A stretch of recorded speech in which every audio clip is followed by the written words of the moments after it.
विशाल वर्मा जी दिल्ली से। राधा राधा। राधे राधे महाराज जी, आपके चरणों में कोटि कोटि प्रणाम। महाराज जी, 2 साल हुए भगवान जी और आप श्री संतों की कृपा से भक्ति मार्ग में प्रवेश मिला।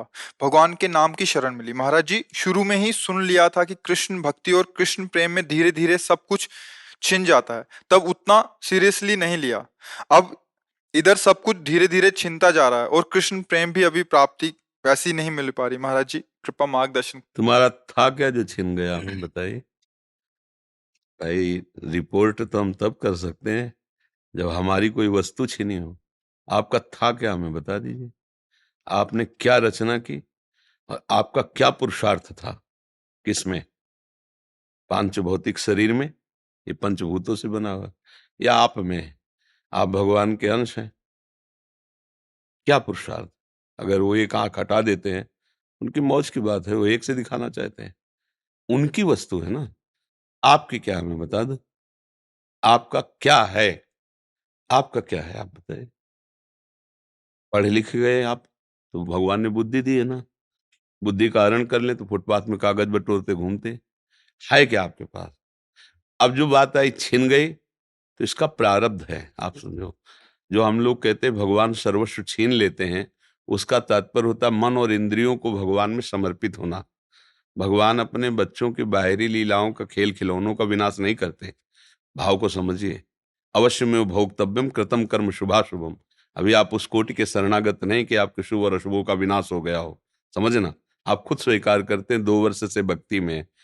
अब किस कोटि की भक्ति है 2 वर्ष में जागृत हो गई वो? आप देखो इसके पीछे क्या होता रहा जन्म जन्मांतरों में, इसी जन्म में। आप देखो तो जो बोया है पीछे साल की फसल, खाना तो पड़ेगा ना। और उसमें कह दें कि हमने बम्बूल बोया था, कांटे आ रहे हैं, भगवान ने जब से भक्ति शुरू की तब से कांटे खाने को मिल रहे हैं। गलत बात। पिछले वर्ष जो आपने किसानी में बोया, इस वर्ष वही खाओगे। अब जो बो रहे हो उसे तुम आगे फसल काटोगे। अभी इस कोटि का तुम्हारा ज्ञान या भक्ति नहीं आई जिसने जन्म जन्मांतरों के संस्कारों को भस्म कर दिया हो और विशुद्ध ज्ञान से प्रकाशित हो गया हो, तो फिर प्रश्न ही नहीं आएगा कि हमारा छीन लिया क्या। भ्रम, अज्ञान, मोह, पाप। भगवान क्या छीनते हैं? ये छीनते हैं। नहीं, लड़का छीन लिया तो भ्रम ही तो था, तो कि वो तुम्हारा पुत्र है। भगवान ही तो आए थे, तुम जान पाए क्या? तुम्हारे कर्म के भोग को देने के लिए उतने समय तक वो भगवान ही अंदर आए हुए थे पुत्र रूप में। तुम भ्रम से अपना मान लिया, इसे रो बैठ के। तुम्हें भ्रम रुलाएगा नहीं। मेरा ऐश्वर्य छीन लिया, तो अनंत ब्रह्मांडों का ऐश्वर्य किसका है? भगवान का है। मुनीम बन के रहते तो ठीक से चल लेते, मालिक बन गए तो माया ने विध्वंस मचा दिया कि मायापति तो सिर्फ एक ही है, श्री हरि। तू मायापति कैसे बन सकता है? तो मेरा बेटा बेटा बन के रहता, मुनीम बन के रहता तो मालिक की संपत्ति। अगर मुनीम रहोगे तो घाटा मुनाफा में समान रहोगे। हमें तो पेमेंट मिल ही रही, जो घाटा पर वो मालिक का, जो मुनाफा हो मालिक। तो मुनीम बने नहीं, क्योंकि घाटा मुनाफा का तुम्हारे ऊपर असर हो रहा है। तुम हर्षित हो रहे हो और शोकित हो रहे हो। सिद्धांत से समझोगे तो भगवान पर कभी दोष नहीं लगा पाओगे। सच्ची मानिए। क्या छीन लिया है जब कुछ था ही नहीं मेरा? तो छीना क्या? कोरा अहंकार छीना है, हमारा अज्ञान छीना है, हमारा भ्रम छीना है। बात सत्य मान लीजिए। भगवान जैसा कृपालु कोई नहीं, अध्यात्म जैसा कोई मार्ग नहीं है। परमानंद प्राप्ति के लिए अध्यात्म मार्ग है। जब हम अध्यात्म मार्ग में चलते हैं तो इसमें एक गुप्त बात है कि अनंत जन्मों के पापों को भगवान भस्म कर देते हैं। पर जो उन जन्मों से पाप कर्म का फल निकालकर इस शरीर की रचना हुई है, वो हमें भोगना पड़ेगा। क्योंकि अब हमारी भक्ति चल रही। शरीर बनने के पहले जो हमारे कर्म थे उनके अनुसार शरीर की पूरे जीवन का फल लिख दिया गया है। इतने समय के बाद ये रोग होगा, इतने समय के बाद हाथ टूटेगा, इतने समय के बाद आंख टूट, हमारे कर्म के अनुसार। और भक्ति अब हम कर रहे हैं तो हमारी भक्ति पीछे के जो कर्म संस्कार जमा है उनको नष्ट कर दिया। आगे जो कर्म संस्कार भक्त हैं इसलिए गंदे होंगे नहीं। अगर भूल चूक से हो भी जाएं तो भगवान उससे क्षमा कर देते हैं। रात न प्रभु चित्त चूक किए की, करत सुरत सै बार ही की। हृदय से देखते मेरा भक्त है, क्षमा कर देते हैं। पर इस शरीर का जो भोग आया है इसको भोगना पड़ेगा। बड़े बड़े संतों में देखो, रामकृष्ण परमहंस जी के गले में कैंसर था। हर तरह के भोग। श्रीवास जी के आंगन में खड़े होकर महाप्रभु चैतन्य देव अपने परिकर के साथ कीर्तन कर रहे हैं और उनका पुत्र पधार गया। दासी ने कान में आके श्रीवास जी से कहा, पुत्र पधार गया। बीमार था, पधार गया। उनका दोबारा आवाज नहीं, महाप्रभु के कीर्तन में फर्क नहीं पड़ना चाहिए। और मंजीरा जोड़ के और जोर से वो कीर्तन करने लगे, नाचने लगे। महाप्रभु चैतन्य देव रुक गए और उनका, श्रीवास मेरा मन कुछ सुस्त सा हो रहा है, कोई घटना घटी क्या? उनका, प्रभु क्या घटना घट सकती, जहां आप मंगल मूर्ति नाम कीर्तन हो रहा वहां घटना क्या घट सकती? तब किसी भक्त ने बताया कि श्रीवास का बेटा पधार गया। तो उनका बताया क्यों नहीं? बोले प्रभु बताने की क्या बात है, आपका था, आपने उसे अपनी सेवा में भेज दिया। और जिस जीव को ये सौभाग्य मिले कि आप स्वयं कीर्तन कर रहे हैं और वो पधार रहा है, इसके लिए तो बड़े बड़े ऋषि मुनि याचना करते हैं। प्रभु ये कोई शोक की बात है, ये कोई दुख की बात है? ले वो आनंदित है, पुत्र पधार गया, वो आनंदित है कि उस जीव को जो सौभाग्य मिला। बड़े बड़े ऋषि मुनि ऐसी याचना करते हैं, और वो था नहीं मेरा, आपका था, आपने बुला लिया आपने। अब ये है भक्ति का रंग, इसमें क्या छिन गया? जो जीव जितने समय के लिए आए उतने समय तक रहेगा और चला जाएगा। ये शरीर जितने समय तक के लिए पहले ही निर्धारित हो चुका है, इसके बाद ये चला जाएगा। भैया, अगर विवेक से देखोगे तो भगवान की कृपा तुम्हें दिखाई देगी, अविवेक से देखोगे तो लगेगा भगवान के साथ हमने क्या बुरा किया जो उन्होंने हमारा छीन लिया। और भगवान स्पष्ट कह रहे हैं, अवश्य में वो भोक्तव्यम कृतम कर्म शुभाशुभम, भोगना पड़ेगा तुम्हें जो तुम कर्म कर रहे हो। एक उपाय है, ऐसी शरणागति प्राप्त करो कि अहम भी समर्पित हो जाए, तो सब भस्म हो जाएगा। अभी उसमें प्रवेश ही नहीं हुआ है, उस शरणागति में तो प्रवेश ही नहीं हुआ। जिसे शुद्ध परमार्थ कहते हैं, उसका ककारा भी नहीं आता है, तो वो बात तो बनी नहीं। तो इसलिए ये बात को अंदर से हटाओ कि भगवान छीन लिए, भगवान कृपा कर रहे हैं, सच्ची मानो। हमारे जितने कर्म अगर वो हम पर टूट पड़े, हाँ, तो एक श्वास लेने लायक नहीं, हम ऐसे ऐसे कर्म किए हैं। इसलिए भगवान की कृपा मनाओ और भक्ति में आगे बढ़ो। तब तुम जब ऊंचाई पर पहुंचोगे, फिर देखोगे कि पीछे की भी बात को, तो हर कदम में कृपा दिखाई देगी आपको। ओहो, बचा लिया भगवान ने, कृपा की भगवान ने। अगर हमारे अनुकूल परिवार मिलता, अनुकूल संपत्ति मिलती, तो भोगों में फंस जाता, कभी इस आनंद को प्राप्त। कितने कृपालु भगवान, आपने मुझे वो दिया ही नहीं जिसमें फंसा जाता है, मुझे दिया ही नहीं। बड़े कृपालु, आपकी जय। ऐसे मनाते। अभी राग है भोगों में, परिवार में, संसार में, तो हमें लगता है कि भगवान बहुत बुरा करने वाले हैं। एक ऐसे हैं कि जो उनकी ज्यादा आरती पूजा करता है उसी की वो धुल देते हैं, उसी को पिटवा देते हैं, उसी को कष्ट। ऐसा नहीं है। वो जो दिखाई आपको दे रहा है, वो इसलिए दे रहा है कि अब आखिरी है, अनंत जन्मों का हिसाब इसी जन्म में होके खत्म खेल, अब हमें प्रभु के पास जाना है। ये बात अगर आप देखोगे तो आप रो पड़ोगे कि जिन कर्मों को मैं लाखों जन्म भोगता फिर भी नहीं काट पाता, उनको भगवान ने इसे चुट पुट थोड़ा बारा कष्ट दे के निपटा दिया और अपने पास बुला रहे हैं। बड़े कृपालु भगवान हैं। तो हमें तो कृपा ही कृपा नजर आती भैया। भगवान पर दोष करने का तो हमें कभी समझे में नहीं आया।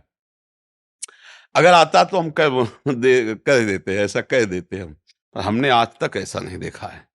जब कभी कहीं कोई हृदय में जलन हुई तो मेरे विचार की कमी हुई, मेरे आचरण की कमी हुई, मेरे भगवान की नहीं। सच्ची कहता हूं, उनका ऐसा प्यार है, उनका ऐसा दुलार है, मतलब करोड़ों प्राण हो तो भी उनके आगे बलिहार है। जहां मैं जला हूं वहां मेरी सोच गलत हुई है, मेरी चेष्टा गलत हुई है, वहां मैं जला हूं। उनकी कृपा में कहीं जलन नहीं है। हमसे गलती हुई है, तब इस बात का मुझे बोध हुआ बाद में कि ये हम गलत चिंतन किए, ये गलत हमारी चेष्टा थी, इसलिए मुझे वो जलन हुई। वो भगवान की तरफ से नहीं, वो क्रिया का फल है। भगवान की तरफ से तो कृपा ही कृपा है, कृपा ही कृपा है। बोलो हमारे ऐसे कोई पुण्य है कि हम वृंदावन आने लायक हैं? सोचो जरा, जिस वृंदावन के लिए बड़े बड़े महापुरुष, जो रज शिव सनकादिक याचत, सो रज शीस चढ़ाऊं, किशोरी तेरे चरणन की रज पाऊं। भला इस रज में हम आने लायक? श्री राधिका कृपा बिन सबके मनन अगम, मन से भी नहीं सोच सकते वृंदावन। आप तन से आए हो वृंदावन, आपके ऊपर कितनी कृपा लाडली की। यदि वो छीनने वाले होते तो तुम्हें भेजते ही नहीं यहाँ। सोचो। अच्छा, हनुमान जी को देख करके विभीषण जी के हृदय में भा कि अब मोहि भाव भरोस हनुमंता, बिनु हरि कृपा मिल। आप संत समागम में बैठे हैं, अहो भाग्य। सुत दारा धन लक्ष्मी, पापियों के घर होए, संत समागम हरि कथा, तुलसी दुर्लभ। भगवान ने छीना नहीं, आपको दिया है। दुर्लभ मनुष्य दे, दुर्लभ सत्संग, दुर्लभ भगवान नाम, ये सब दिया है। आप देने पर नजर करो। जो छीनने की बात करे वो विनाशी है, वो अपने समय से नष्ट हो जाएगा, उसे कोई छीनता नहीं है। बर्फी रख दो जो बहुत बढ़िया दिखाई देती, 2-4 दिन में ऐसी फफूंदी और दुर्गंध हो जाए, क्योंकि उसका स्वरूप ही यही है, खाने क्या देखने लायक नहीं रह जाएगी। देखो एक समय चिकने चुपड़े बच्चे थे, जवान हुए, झुर्रियां पड़ रही, मरने की दशा आ रही, ये भगवान थोड़ी कर रहे हैं, ये इसका स्वभाव है भैया। फूल है, फल लगा, पका, गिरा, खाया गया, मल बन गया, नहीं खाया गया, सड़ गया। ये यहां ये सिस्टम है, परिवर्तनशील, विनाशमय, ये सिस्टम है, इसको दोष नहीं दिया, ये सिस्टम है। हर लोग का अलग अलग सिस्टम है, ये यहाँ का सिस्टम है। वही तुम्हारे साथ जब हो रहा, तुम्हें लग रहा भगवान छीन रहे हैं, तो यहां कुछ अविनाशी हो तो मुझे बताओ, कुछ अविनाशी, प्रभु ने अविनाशी चीज तुम्हारी छीन ली हो तो हमें बताओ। जब भगवान लिख दिए हैं, मान लो आप जाओ किसी पुस्तकालय में और कह दो जरा 1 इंजेक्शन 2 टेबलेट और वो जरा, तो कहेगा भैया लिखा क्या देख लो इसमें।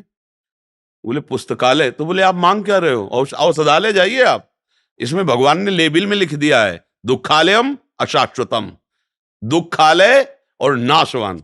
अब भगवान ने क्या छीना है भैया, इसमें लेबिल लगी हुई, पहले पढ़ो, जहां तुम आए हो इसका नाम मृत्यु लोक है, इसमें दुख ही दुख है, इसमें सब कुछ छूटने वाला है। अब तुम पकड़ के बैठो कि हमारा ना छूटे, तो आज तक कोई ऐसा नहीं रहा कि जिसका पकड़ा हुआ कुछ बचा हो, सब छूट गया है, शरीर भी छूट गया है। क्या मिला? नाम, परम धन राधा नाम।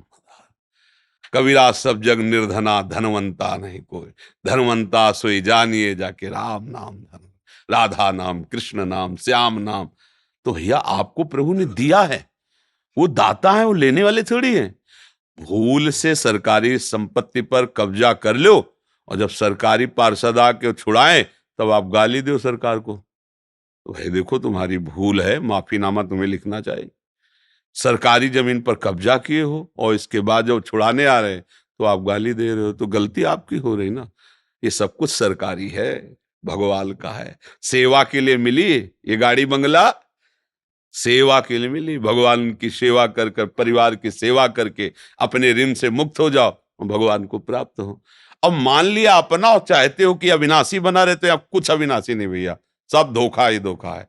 अगर कोई आप प्रमाण दो कुछ भी अविनाशी हो तो बताओ। भगवान भी अवतार लेते हैं तो समय के साथ अंतर्ध्यान हो जाते हैं, समय के साथ, समय जितना लेके आए उतना ही। जब भगवान नहीं ज्यादा रुके समय के आगे प्रगट अवतार में, तो हम तुम कैसे आशा करें कि भैया जरा हमें संजीवनी मूर्ति चटा देना, कि हम थोड़ा नहीं, जितनी आयु है, छठी राव के अंक जो विधना ने लिख दिए, छठी राव के अंक, राई घटे न तिल बढ़े, रहुरे जीव निशंक। यहाँ जो होला है वही होगा। तुम राधा राधा जपो, धर्म से चलो, जो साथ है उनको लेके चलो, जो छूटते जाए जय श्री राधे, आगे बढ़ो। ये महाप्रस्थान लीला है। अगर यहाँ पकड़ के बैठे हमारा लड़का, हमारी पत्नी, हमारी संपत्ति, हमारा शरीर, हम विद्वान, हम धनी, तो बाद में रोने के सिवा हाथ कुछ नहीं लगेगा, क्योंकि ये सब तुम्हारा ना था, ना है, न रहेगा, पक्का किसी का लगे ऐसा होगा। शुद्ध बात समझ लोगे ना तो आनंदित हो जाओगे। और नाटकबाजी से इसका हल होना नहीं है। नाटक में नाटक क्या, गंदी नाली के पानी से हाथ धोगे तो पवित्र थोड़ी हो जाएंगे। माया का नाटक चल रहा है। मैं और मोर तोर तय माया, एकमात्र भगवान है, दूसरा कुछ नहीं, माया ही सब कुछ ऐसा दूसरा दिखा रही। भजन करो, माया का नाश होगा तो आप खुद समझ जाओगे कोई नहीं, आप सत्य स्वरूप भगवत स्वरूप हैं। आप कोई मनुष्य नहीं हैं, आप कोई जीव जंतु नहीं है, आप भगवान के अंश अर्थात भगवत स्वरूप हैं आप। बस यही तो भूल गए, और यही याद आ जाए तो अभी मस्त हो जाओगे, अभी आनंद आ जाएगा।